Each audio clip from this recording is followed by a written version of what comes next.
కోటి దీపోత్సవం లక్ష దీపోత్సవం కంటే ఒక వృక్ష జ్యోతిని నాటి అంతకంటే పుణ్యం కట్టుకోవాల్సిన బాధ్యత మీ అందరిపై ఉందని నేను తెలియజేస్తున్నాను. ఎందుకంటే వృక్షాలు ఉంటేనే మనం ఉంటాం. ఫల వృక్షాలు నాటండి. అమ్మ నాన్నపై అమ్మ తల్లి పేరు పైన ఏం నాటుతారు? ఫల వృక్షం నాటండి.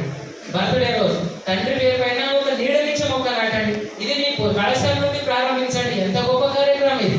కాబట్టి ఈ ప్రకృతిని కాపాడాల్సిన బాధ్యత ఇంకా ఎవరో వస్తారు. ప్రకృతిని స్వచ్ఛమైన గాలి స్వచ్ఛమైన నీరు ఇవ్వలేని ప్రభుత్వాలు మేడకు గొలుసులు వేస్తా వడ్డడం వేస్తా అంటే ఎవరు నమ్ముతారు? కాబట్టి స్వచ్ఛమైన నీరు కలుషితమై లేదు.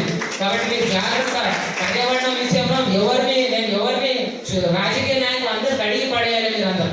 ఎందుకంటే వాడు ఏం చేస్తారు? ఉన్న నదులను ఉన్న చెట్లను ఉన్న భూమిని అమ్మేస్తున్నారు. మీకు చాలా ప్రమాదం ఉంది. మీరు భవిష్యత్తులో స్వచ్ఛమైన గాలిని ఇప్పుడు నీటిని కొంటున్నారు కదా, మరి గాలిని కూడా కొనాల్సిన పరిస్థితి మరి ఢిల్లీలో వచ్చేసింది. మరి ఇదా మనం బతకడానికి? కాబట్టి ఇప్పుడు చాలా ప్రమాదంలో పర్యావరణ వ్యవస్థ అనేది చాలా ప్రమాదంలో ఉంది.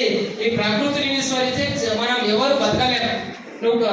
రీసెంట్ గా మన క్లైమేట్ ఎమర్జెన్సీ ఉన్నాం. భూమి అంతా నాశనం అయిపోతుంది. అమెరికాలో చూడండి 30 కోట్ల 40 కోట్ల ఇల్లులు ఉంటే ఆ ప్రకృతి కాల్చిస్తారు. కాలిపోవడం మొత్తం స్ప్రెడ్ అయిపోయి మొత్తం నాశనం అయిపోయింది. అంటే ప్రకృతి అందరికీ ఈక్వల్ గా చూస్తుంది. నీ దగ్గర డబ్బులు ఉన్నా కానీ నీకేం గౌరవం ఇవ్వాలి. ప్రకృతి అందరికి ప్రతి జీవికి సమానమైన హక్కులు ఉంటాయి ప్రకృతికి. మరి ప్రకృతిని కాపాడాల్సిన బాధ్యత మనం మర్చిపోయినాం. సింగిల్ యూజ్ ప్లాస్టిక్ ఒక ఆవు జై గోమాత జై గోమాత